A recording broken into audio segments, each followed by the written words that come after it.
అందరికీ నమస్కారం. నా పేరు పాపారావు. నాకు తెలుగు అంటే ప్రాణం. ఎవరైనా తెలుగుని తిరగా మరగా చేసి మాట్లాడితే నాకు చెడ్డ కోపం వచ్చేస్తా సుమి. అంతగా తెలుగుని ప్రేమించే నాకు దొరికిన భార్య ఒక బెంగాలీ అమ్మాయి.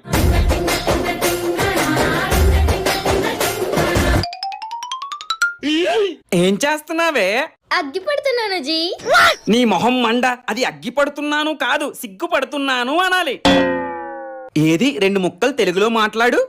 ప్రియమైన భర్త గాడికి. అది గాడు కాదమ్మా, ప్రియమైన భర్త గారు అనాలి. ప్రియమైన భర్త గారికి నాది పునస్కారములు. పునస్కారములు కాదు, నమస్కారములు అనాలి. నీ పిండాకుడు. నాది సరిగ్గా చెప్పడము లేదా జీ? చెప్పడం లేదు. నాకీ తెలుగు మంచిగా నేర్చుకుని అటులనే మీ వద్దకు వచ్చేదను. ఇంకీ చెవుతో ఎన్ని ఘోరమైన పదాలు వినాలో ఏంటో.